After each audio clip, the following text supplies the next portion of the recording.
Halo teman-teman semua, kenalin aku Petris dari AI17 atau dari Ikarus.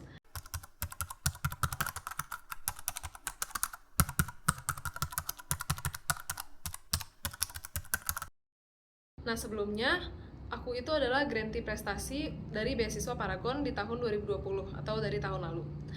Jadi untuk beberapa tips, ini akan aku berikan dengan singkat aja supaya kalian juga nontonnya nggak terlalu lama. Yang pertama itu pastinya akademik, karena akademik itu adalah filter pertama kalau kalian daftar beasiswa. Jadi kalian nggak perlu dapat IP 4 setiap semester dan sebagainya, asalkan itu memenuhi syarat. Biasanya syaratnya itu 3,5, tapi karena sistemnya seleksi, kalau misalnya kalian bisa lebih bagus, itu jauh lebih baik. Tapi IP itu bukan satu-satunya syarat. Jadi kalian jangan sampai fokus ke IP kalian saja, fokus ke akademik dan melupakan hal-hal lainnya.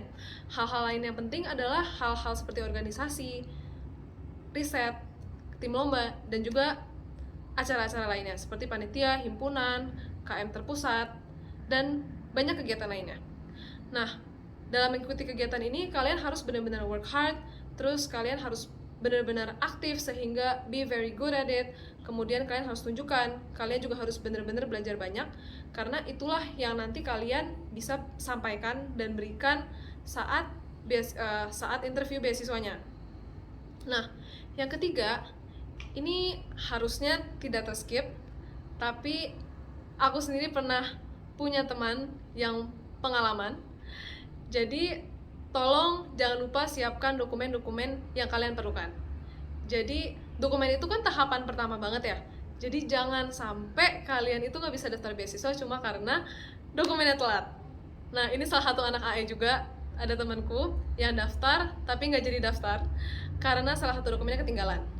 Dokumen-dokumen itu kadang ada yang perlu waktu untuk diproses, seperti surat rekomendasi dari dosen, yang kadang perlu mungkin 1-2 hari atau mungkin kadang seminggu kalau dosennya lama. Jadi surat-surat seperti itu tolong dipersiapkan, jangan sampai kalian telat daftarnya hanya karena hal seperti dokumen. Yang keempat, ini menurut aku juga sangat amat krusial, baik untuk beasiswa maupun untuk kerja, yaitu persiapkan wawancara. Jadi kalian pasti nanti punya waktu beberapa hari atau mungkin 1-2 minggu untuk mempersiapkan wawancara. Nah, wawancara ini menurut aku sangat amat krusial. Karena ini soal apa ya? Cocok nggak cocok mungkin ya antar pemberi beasiswa dan juga dengan diri kalian.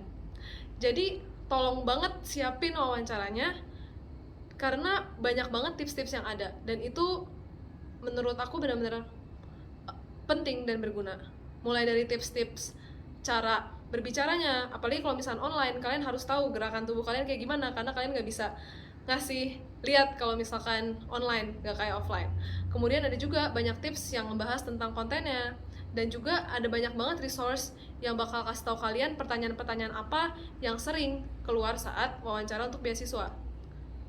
Nah, kemudian pas menjawab jawaban-jawaban untuk wawancara beasiswa itu, pastiin kalau kalian tuh nggak memberi jawaban yang generik.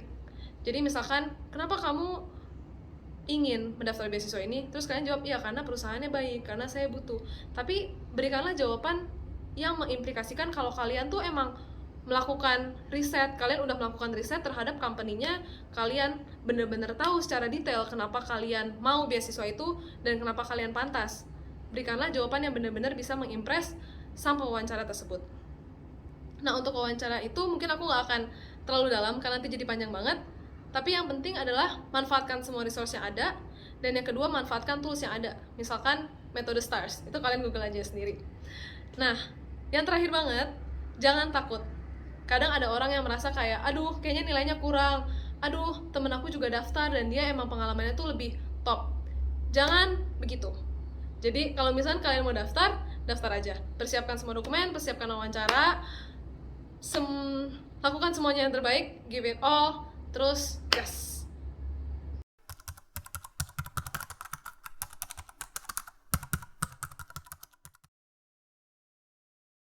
Jadi untuk pengalaman di ITB, aku akan sharing 2. Yang pertama, jadi pas itu lagi kuis Taken, aku nggak bisa apa-apa, dan pas di bagian soal tuh udah bener-bener cuma ngeliatin dan kayak, oh maafkan saya Bapak Rianto, Lalu pada akhirnya karena udah nggak tahu mau nulis apa, nggak tahu rumusnya apa, nggak tahu persamaannya gimana, akhirnya ditulislah pesan di bawah kayak, maaf pak, saya nggak bisa mengerjakan kuis ini. Terus aku keluar kelas. Pas selesai, orang-orang kira aku bisa dan cepet ngerjainnya, makanya keluarnya cepet, padahal aku cuma minta maaf di kertas itu. Itu yang pertama. Yang kedua adalah, suatu malam lagi asik ngobrol di himpunan sampai jam 12 malam. Kemudian kami semua sadar kalau misalnya harus pulang. Jadi karena mau nebeng mobil DJ yang diparkir di kebun binatang, jadi kami memutuskan untuk lewat gerbang Batan yang sudah tutup. Jadi kami memutuskan untuk manjat.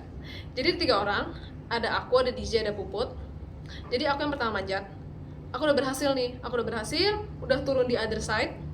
Tiba-tiba pas Puput lagi manjat, baru beberapa langkah, kayaknya udah naik 2, terus tiba-tiba ada bapak-bapak gitu, kayaknya satpam. Dia datang, dia kayak, "Hey, kalian ngapain?" Lalu Puput terjatuh. Lalu itu kan aku di luar sendirian, gak ada orang, jalanan sepi. Jadi pas mereka berdua ketahuan, mereka berdua harus keluar lewat gerbang depan. Jadilah aku sendirian di depan. Yeay. Oke, sekian cerita pengalaman di ITB-nya. Kata-kata terakhir dari aku untuk kalian semua adalah, nikmatilah waktu kalian saat kuliah. Don't take anyone or anything for granted, karena apa ya, the days are long, the weeks are also long, but the years are short. Kalian mungkin hari ini nonton, tapi tiba-tiba udah wisuda aja, tiba-tiba giliran kalian yang bikin video-video seperti ini.